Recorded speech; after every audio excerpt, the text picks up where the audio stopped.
After witnessing a bizarre traumatic incident involving a patient, Dr. Rose Cotter starts experiencing frightening occurrences that she can't explain. Rose must confront her troubling past in order to survive and escape her horrifying new reality. Hey everybody, and welcome back to another episode of Burns Reviews. Today we're talking about the new horror film Smile, but before we begin, if you could, be sure to give the video a thumbs up and subscribe. And also, I just want to do a quick shout out to a lot of you that came out in droves. Past 2 weeks, I've been like, listen, try and get my sub count up because Disney wants a higher thing. I don't know, it's a whole thing. And a lot of you did. You doubled in, you clicked in, and thank you. You know, all these names right here, and if I missed you, I apologize. But we're at 8,000 now. We're almost at 10. So if you want to help out, just hit subscribe, and we really do appreciate it. Without further ado, let us talk about Smile, which, man, I know that sounds like groans of agony. It's not. It's very much a conflicting movie because for everything that I can say that's good about it, I can equally say, yeah, but there's also this, which makes it a very uneven, middle-of-the-road movie for me. Let me start with the pros. Sosie Bacon, the daughter of Kevin Bacon, is the lead in this movie. And I think she does a very good job in the role that she's in. I haven't seen her in anything else. I think she was in maybe some TV shows or something like that.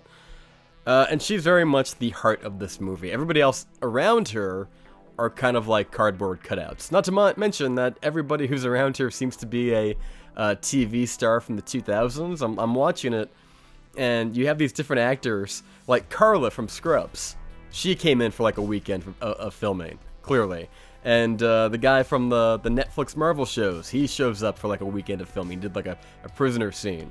A-Train from The Boys, he's got like 3 scenes. It's very calculated in that way. She's got a sister, I don't recognize that actress. But all in all, the acting isn't great. The first half of this movie kind of feels like a Welcome to Blumhouse, straight to Amazon Prime kind of movie. I think I said that in my quick review. And yeah, there's a lot that doesn't quite work. The second half, though, is where things really heat up. And people are comparing this movie right now to The Ring and It Follows, and I completely agree. I've heard other comparisons to other movies. I don't really agree with too much, but those two absolutely do track. It's very much like The Ring in that it's an investigation discovery type of story. Like, you have to follow the breadcrumbs. You have to go to the library and find those old news articles, and you have to find that old guy living in the woods who had experience with the situation, and now you have to get that information from them. I love that kind of stuff. I love anything that's kind of like ID, investigation discovery, because anything that's remotely like the movie Seven, I'm in. I like a good mystery that I get to unfold with the detectives or our protagonist. So I love that. The third act was wild. I don't even want to go into it. Maybe I'll do like an ending video and I'll talk about it more there. I will say that it does pay off in a certain respect, and that it does give you a visual payoff to what you might hoping to see. You do get to see something. There is an entity, and unlike other horror movies, say like It Follows, it does in fact have something that you can visibly see. Now, whether or not you see that and think that's awesome or not is to be determined. I have some mixed emotions about the entity that we eventually end up getting to see in its true form. Cinematography and direction, writing, it's all okay. This guy who directed it, let me just pull up his name real quick. Parker Finn. Never directed a film before, but basically Paramount, I think it's Paramount, said to them, listen, we saw your short film, we liked it a lot.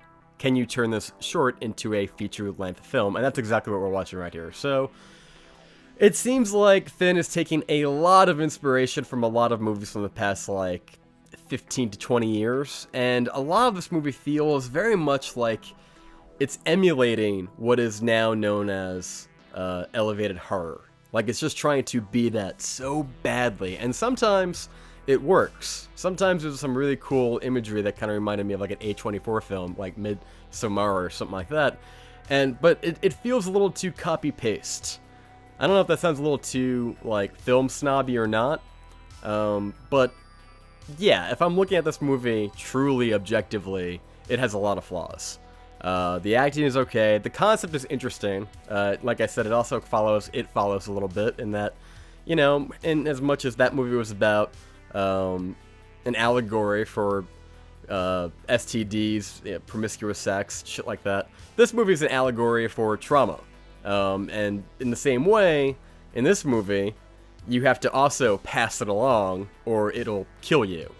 Which is kind of a creepy concept in theory of like, wow, somebody who went through extreme trauma now has to create a trauma in order to pass it on. So you have to do something like really messed up to traumatize somebody else in the hopes of cleansing yourself, and that you don't. So like that's the way like it's, and there's a whole lot more to it than just that. Like I'm not spoiling anything.